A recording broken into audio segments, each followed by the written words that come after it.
वो अपने जो गुनाह हैं, अपना जो इन्होंने एक इनकी जो छवि अब बनी है दल-बदलू की, बिकाऊ की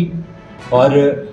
जिस तरीके से लोगों को इन्होंने छला है, धोखा दिया है, उस छवि से बाहर निकलने का प्रयास करने की कोशिश में ये मुख्यमंत्री और कांग्रेस के ऊपर जो है, वो बिना आधार की बयानबाजी कर रहे हैं। लेकिन मैं समझता हूँ कि ये जो चुनाव होने वाले हैं 6 विधानसभा सीटों के ऊपर, इन चुनावों में जनता बहुत उचित जवाब इन 6 दल-बदलुओं और बिकाऊ नेताओं को देगी। हिमाचल प्रदेश में कांग्रेस पार्टी ने सत्ता में आने के उपरांत जो चुनाव से पूर्व वादे किए थे, उनमें से बहुत से महत्वपूर्ण और ज़रूरी जो चीज़ें थी वादे थे उनको पूरा किया, लागू किया। ओपीएस को लागू किया और इसके उपरांत जो महिलाओं को 1500 रुपये प्रति माह देने की एक गारंटी थी कांग्रेस पार्टी की, उसको भी कांग्रेस पार्टी की सरकार ने मंजूर भी किया और उसको लागू करने की प्रक्रिया जो थी वो भी प्रारंभ हुई। आज भारतीय जनता पार्टी के लोग और विशेषकर वो लोग जो कांग्रेस को छोड़ के भारतीय जनता पार्टी में गए हैं, दल बदल करके, अपना ईमान बेच के, और जिन्होंने कांग्रेस पार्टी की पीठ में छुरा घोंपा है, वो लोग आज गारंटियों की बात कर रहे हैं।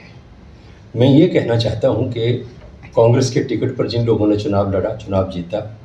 और भारतीय जनता पार्टी की नीतियों का लगातार जब प्रदेश में जयराम की सरकार थी विरोध किया,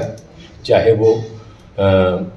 नौकरियों में धांधली करने की बात थी, पुलिस भर्तियों में धांधली की बात थी, जितने भी कर्मचारी विरोधी फैसले थे, उन फैसलों के खिलाफ डट कर ये तमाम नेता जो थे भारतीय जनता पार्टी के ऊपर आक्रमण करते रहे। लेकिन अब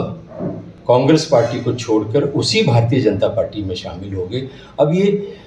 अपने इस एक्शन को जस्टिफाई करने के लिए रोज़ मुख्यमंत्री के खिलाफ कुछ न कुछ बयानबाजी जो है उसको करने में लगे हैं। लेकिन मैं ये कहना चाहता हूँ कि प्रदेश के लोग इस चीज़ को बड़ी अच्छी तरह से जान चुके हैं। जिस प्रकार ये नेता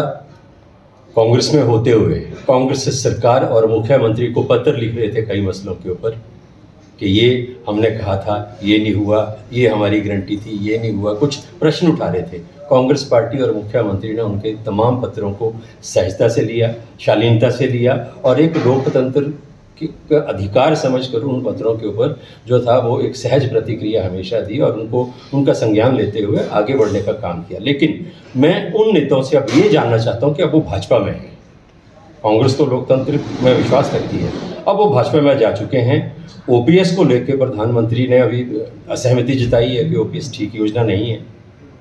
अग्निपथ योजना हिमाचल और देश के युवाओं के विरुद्ध में है। मैं इनसे ये कहना चाहता हूँ कि अब ये साहस दिखाएं नरेंद्र मोदी को और भारतीय जनता पार्टी के नेतृत्व को पत्र लिखने का। जिस तरीके से ये पत्र जो है वो मुख्यमंत्री को लिखते थे, प्रदेश की सरकार को लिखते थे, अगर इनको लगता है कि भारतीय जनता पार्टी में कहीं को लोकतंत्र है और इनमें साहस है और ये मुद्दों की राजनीति करते हैं, सिद्धांत की राजनीति करते हैं, तो एक आधा पत्र